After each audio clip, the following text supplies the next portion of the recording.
Hi everyone and welcome back to my channel. For today's video, I have basically like a big wrap up for you. This is going to be all of the books that I've read over the last 3 months that I haven't been posting on my YouTube channel, and I also haven't been posting any wrap ups, so I wanted to catch you guys up on what I've been reading in that time. I think I have like 13 books in total to talk about, so to avoid making this video super long, I thought I would split it into 2 videos. So in part 1, which is this video, I'm going to be talking about all of the physical books that I've read over the last couple months.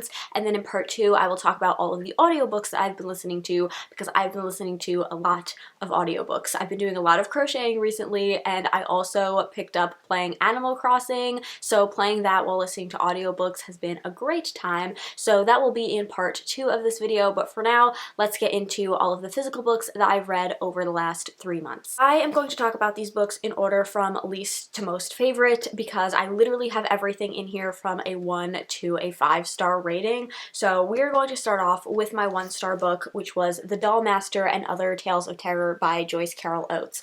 This is my first ever Joyce Carol Oates book, but I do own Blonde, which is like an over 1,000-page book, I think. It's very intimidating, so I thought I would pick up something like this that is a little bit more digestible to start off and see how her writing is like, and unfortunately I was not very impressed with this book. This is a collection of a bunch of short horror stories or tales of terror, but personally I did not find them to be very terrifying at all. For the most part, I found a lot of them to just be very boring and just completely lacked in anything horrifying or terrifying, but the ones that were a little bit more interesting at first weren't the most original ideas, and so they ended up being very predictable. So, or they just like fell flat by the end of the story. Like they started off with an interesting premise and then just fell flat by the end. So unfortunately, I was not very impressed with this book. At this point, I read it like 3 months ago, so I don't remember a whole lot about it specifically,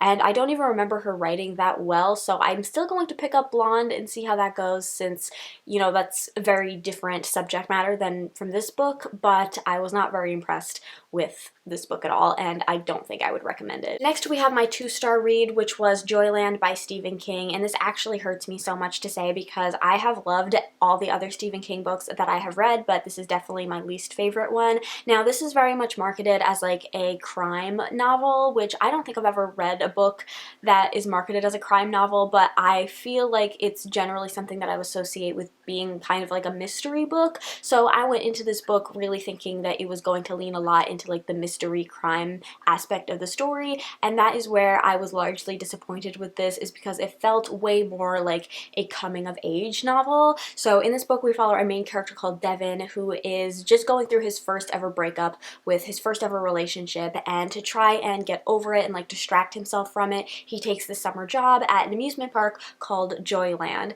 And basically for the majority of this book, we're just following Devin as he is kind of coming of age and like learning more about himself and moving on from this other relationship and like becoming an adult. The mystery element of the story is that there is a haunted house ride at Joyland, and it allegedly is actually haunted by the spirit of a girl that was murdered on the ride years previous, and the killer was never caught. And this is something that doesn't really play a prominent part in the story until like the very end, and it's just kind of something that we're reminded of throughout the story. But for the most part, this did not feel like a mystery book. It felt like a coming of age story, and it was also very disappointing because like on the cover it says, "Who dares enter the fun house of fear?" And I think like an amusement park is such an interesting setting, and there's so much potential for like atmosphere and just like creepy things to go down at an amusement park, and none of that was utilized in this book. As well, if I remember correctly, this book does not have any chapters in it.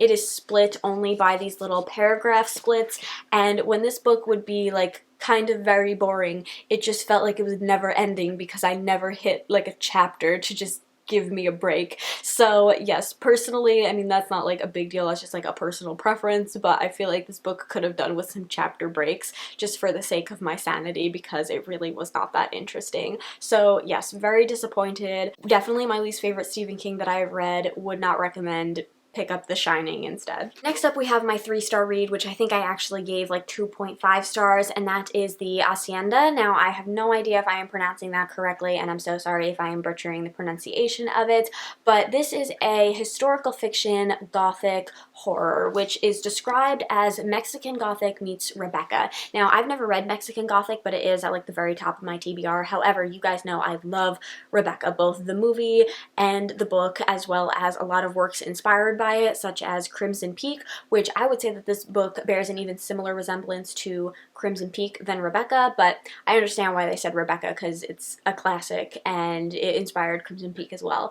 But in this book we're following a main character called Beatriz, and she is marrying not so much for love, but more so for like the safety and security of marrying up in society, and she ends up marrying a politician. He takes her back to his lovely estate where his sister is there, and as well as all their other servants, and she kind of learns this dark sort of history of her husband's first wife who died mysteriously, as well as she thinks the house might be haunted by something, and she ends up enlisting the help of a young priest as well to try and figure out what is going wrong in the house. If you are familiar with Crimson Peak or Rebecca at all, I'm sure you can see the similarities straight away, and for obvious reasons, because I am such a big fan of Rebecca, I went into this with very high expectations. I'd also just been hearing a lot of good things about this book as well, and unfortunately my expectations just were not met.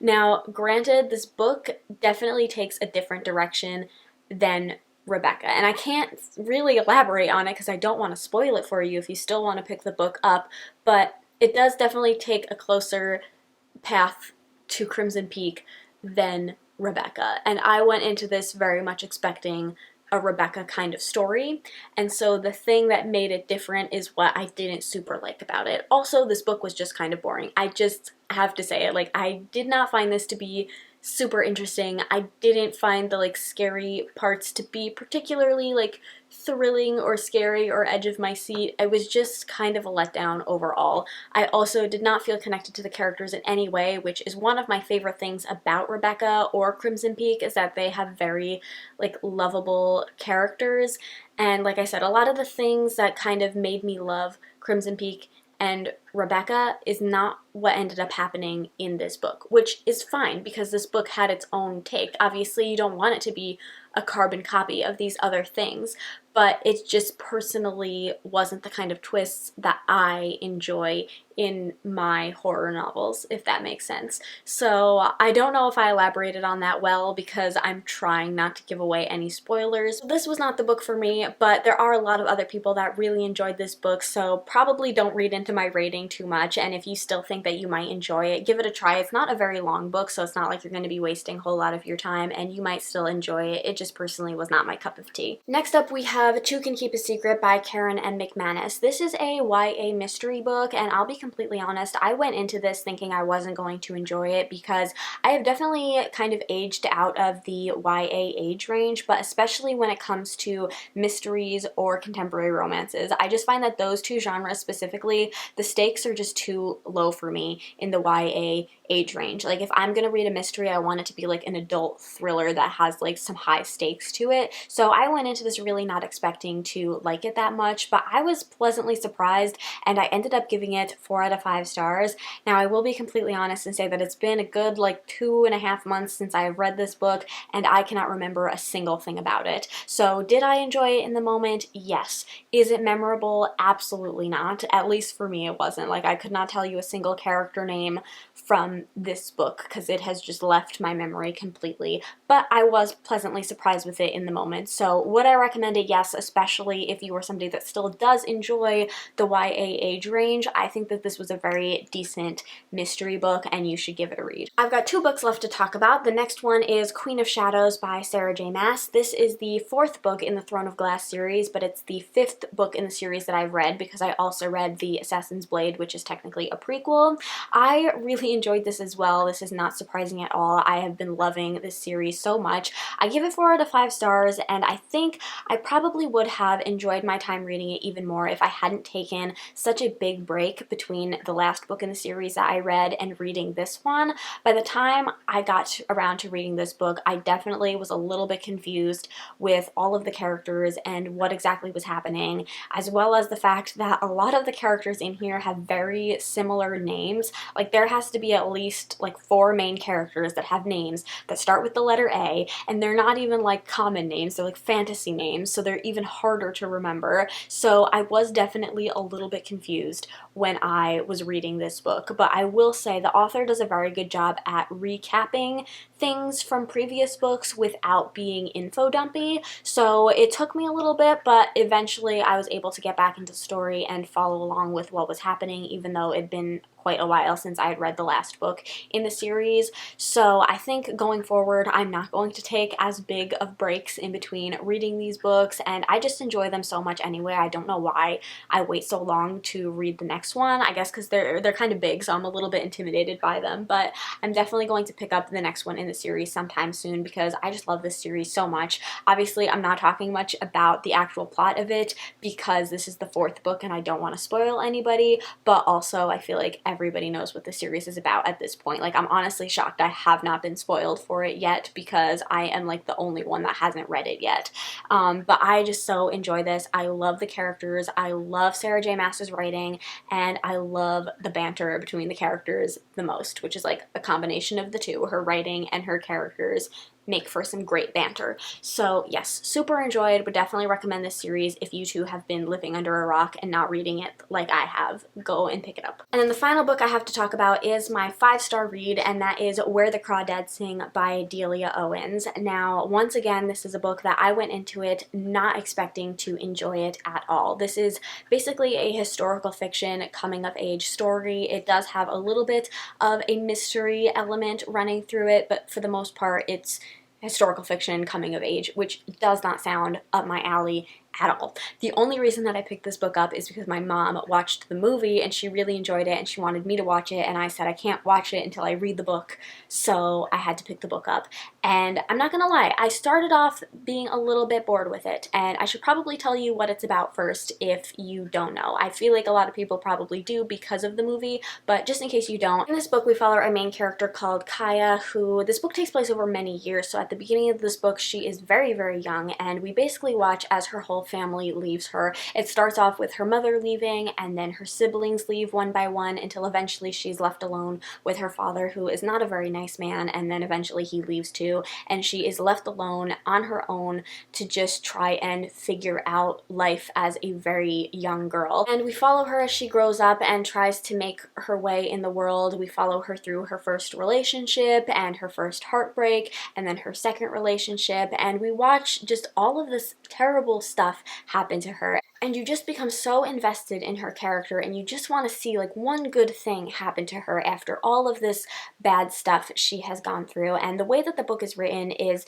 in alternating timelines. The first one is just following her through her life, and the other one takes place in the future when we actually see that she has been accused of the murder of a man in the town. And so it's just a very interesting story. It was not at all what I expected. Like I said, I don't usually enjoy coming of age stories, and the mystery element, which is generally something that I would enjoy, was also, again, not super prominent in here, but it's just the way that the author wrote this character that you are just so invested in her story, and you just want to see what is going to happen to her and just hope that something good will happen to her by the end of this book. And it's also one of those books where it will twist you on the last page. Like, even if you think that you've figured it out, it will throw a curveball at you on the very last page. And I'm not gonna lie, it took me a second to get into it because, like I said, I don't like historical fiction books. I also don't like reading about children, which she was a child for like a good portion of this story. And I like historical fiction, but it really depends on what time it's taking place in, and this is not generally the timeline that I would usually pick up for a historical fiction book. I think it starts in like the 60s, I want to say, in like North Carolina, I believe, or South Carolina, one of the Carolinas. Anyway, not what I would usually pick up. If I read historical fiction, usually it's not set in the US.